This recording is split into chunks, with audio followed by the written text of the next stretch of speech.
very, I mean, there's a lot of interpretations of what it means, particularly to be a Leninist. And, I mean, does it mean to be a Leninist that you have to be a member of a secret organization at this particular point in time? Most people in NAM would say no. People in Revolutionary Union and October League would say yes. But, that's a matter of interpretation. But I would say, yes, but by and large, most people, I mean, all people in NAM consider themselves to be Marxists, and I would say most people consider themselves to be Leninists. Would you characterize the heirs of the Socialist Party, that is, Social Democrats with Bayard Rustin and Michael Harrington, Social Democratic organization, Yeah, the question being, how would I characterize the current social democratic movement, like groups like DSOC that Michael Harrington, Bayard Rustin are associated with? Well, right. Well, I guess my position is that that I'm essentially opposed to the social democratic point of view. I mean, just the old thing about getting socialism through the ballot, getting socialism through sort of a call to socialism on the part of progressive forces throughout the country. That I think that when push comes to shove, there is going to be a need, for an actual seizure of state power on the part of the working class, and that isn't going to come about through the electoral process. I mean, so that's that would be my main kind of criticism. And also I think it should be clear from what I've said tonight that I really think it's crucial that broad sectors of the working class be involved in struggles, in order to build a mass socialist movement. And I don't think that those struggles really come out of Revolutionary Union, October League, and RSB. Calls, from a party formed by a group. NAM as a group doesn't have a position on that, although, I think if people read the debate in The Guardian, concerning the nature of party and so forth, I think the views that were expressed by Frank Ackerman and Harry Boyd, and there's some pamphlets on the back table, are pretty much, are semi-representative of the organization as a whole.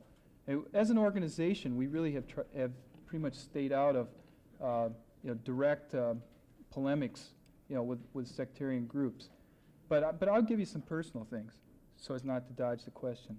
I think that I'm opposed to the new communist movement for a variety of reasons, but I think the main reason is that the one thing that the new communist movement, which includes those particular groups, I mean OL and RU and RSB to the extent that they reflect RU politics. Does everybody know what these organizations are? Say no if you don't. Okay. Yeah. So I realized I was getting off on a trip with this guy in the back. OL is October League, and RU is Revolutionary Union. They're essentially Maoist-oriented groups, and if there are people from RU here who, think I'm mischaracterizing them, say so.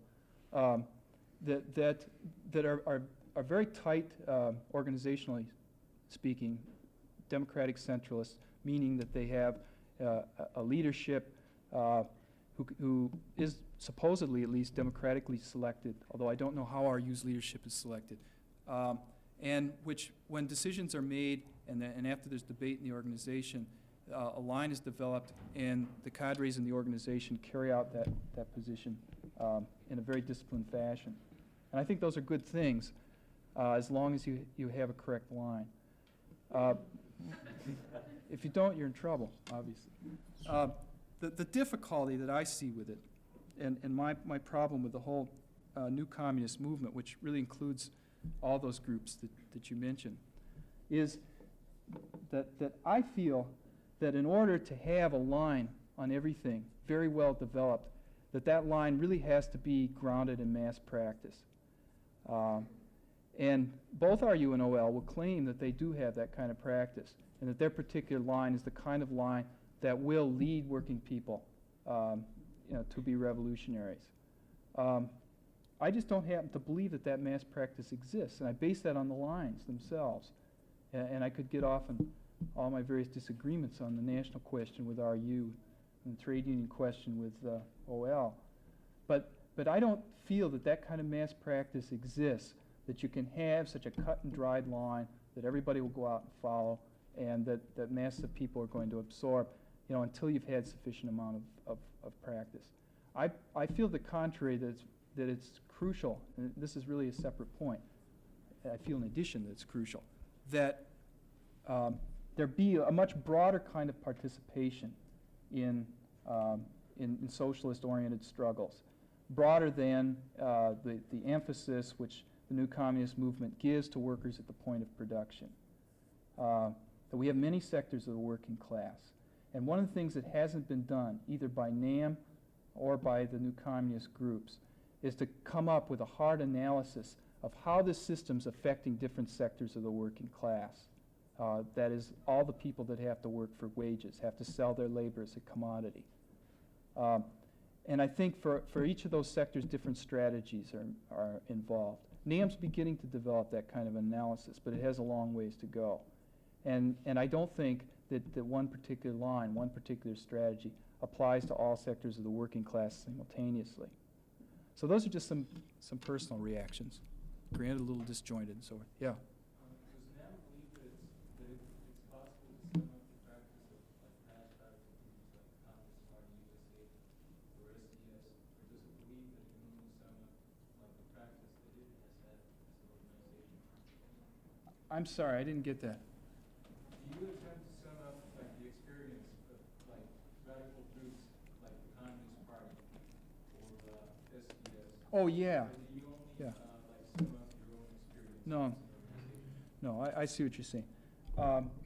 No, I mean, NAM obviously, I think it's absolutely crucial, that any group look at what other groups are doing and learn from their experience as well. And I don't think there'd be anybody in NAM that'd be opposed to that. NAM doesn't have a very good structure for doing that. But again, I think during the last year, I've heard at NIC meetings much more of that kind of analysis of what's the CP doing, what's RU doing, what are the lessons that we've learned from the SDS days, so forth. And that needs to be done in a much more coherent way than we've done it so far. That it's important. Yeah. Well, then taking that into consideration, wouldn't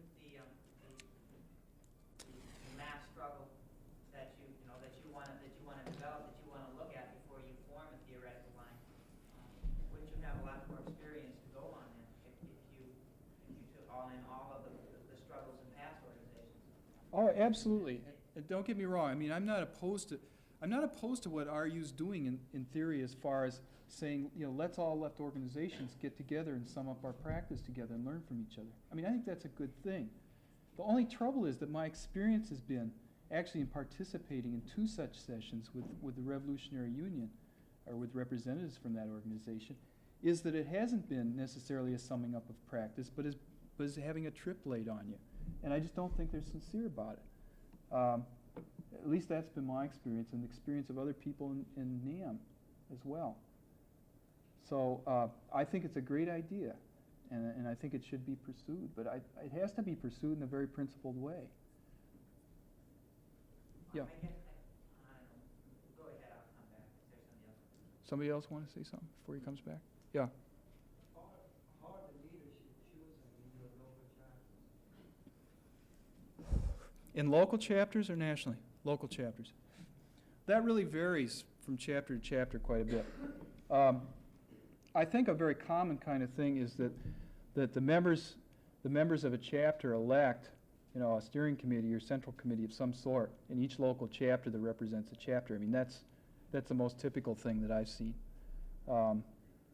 Chapters vary to a great extent in the area of how tight a leadership structure they have and how disciplined they are. I mean, some chapters are very democratic centralist-like, and others aren't, and that's very uneven. Does that answer? How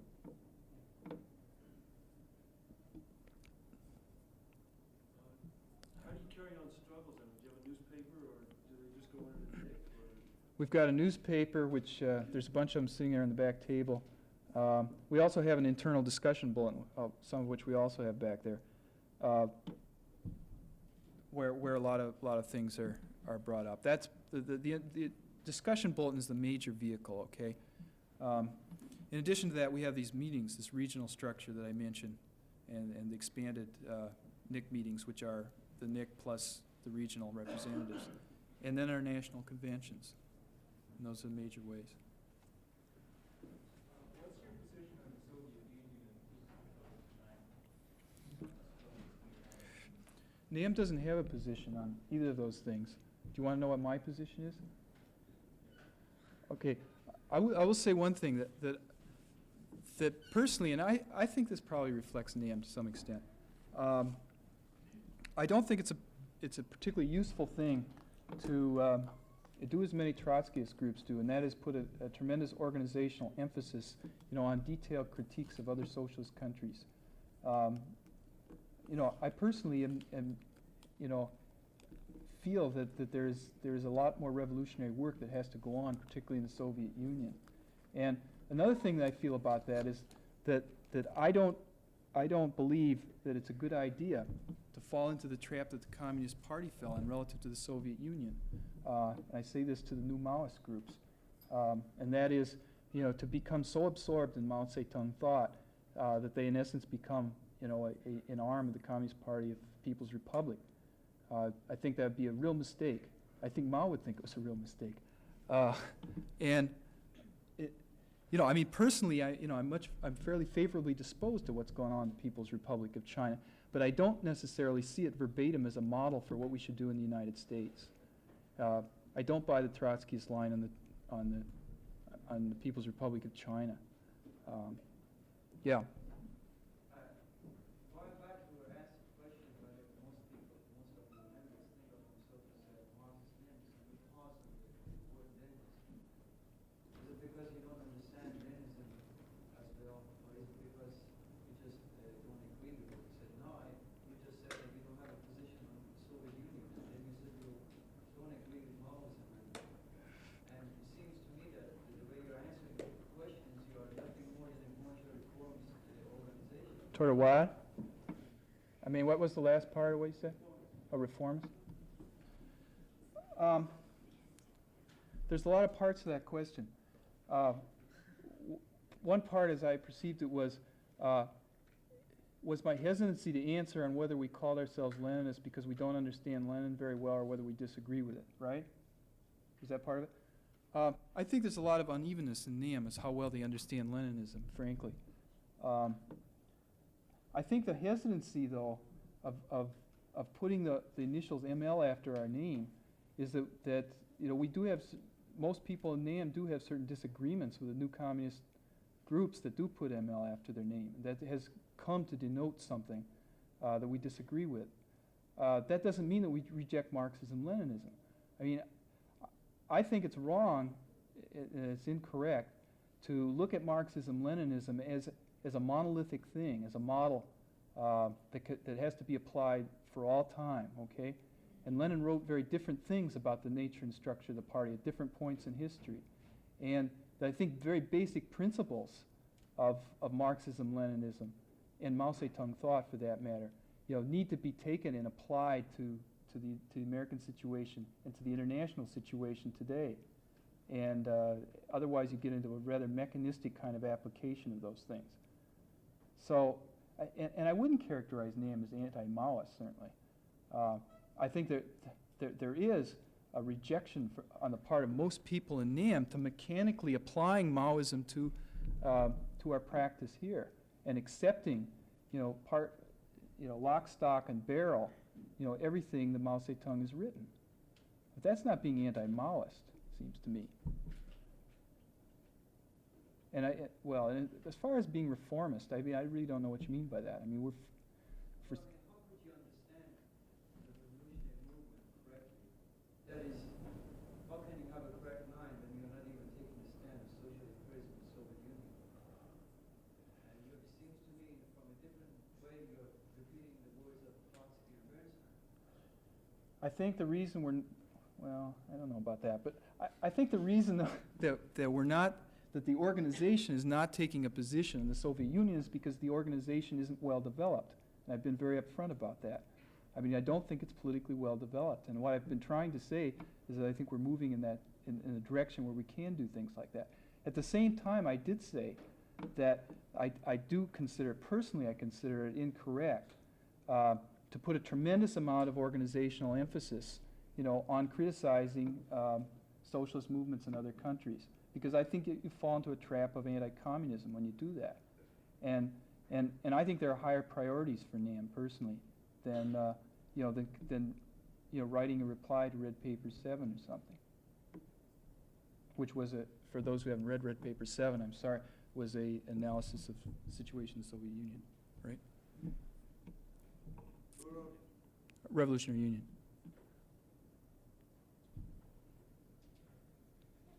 Yeah. This is sort of coming from left field, but there's a group out of Washington, D.C. that called the People's Bicentennial Initiative. And I hear you sort of moving over towards saying almost we're Americans and the American experience has to be paramount in the movement rather than the Chinese experience. And they're very strong on the American experience. They're not very together politically. I mean, they represent the Campfire Girls and Yeah, the right. YMCA's, but they're calling for a second American Revolution, and they're doing it in a way that, the strikes a resounding no in many people's, with good slogans and good analysis of the first American Revolution. So, has NAM or have their members taken any stand on it, worked with it? Yeah, there are tendencies in NAM to think we should work with People's Bicentennial, but that's under debate right now. That was a proposal that was, in fact, just presented last week in Pittsburgh at the NIC meeting, but which was debated but not acted on, because there was a lot of division on that question. One thing I want to say though about your question is that I do think that NAM has definitely been accused as being American exceptionalist. That is by Erwin Silber, who you'll hear later in this series, and what he means by that is that he feels that NAM is the kind of organization that thinks that we should only really concern ourselves with America, that America is something exceptional, something different, from any other place, and that's wrong because it blunts our participation in, the international working class movement. I think that's partially a valid criticism.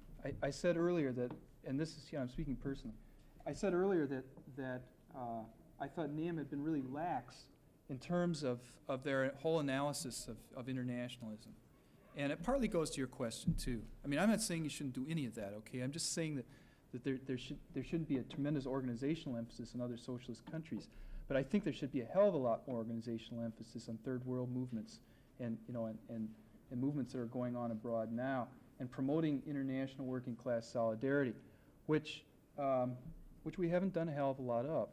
So I think it would be a shame to go the other extreme, okay, and throw all our eggs in the American basket. I do think, though, and this is, I believe, a position that is a position of New American Movement, that I lost it. I'm sorry. I'll remember it in a minute. Any other questions?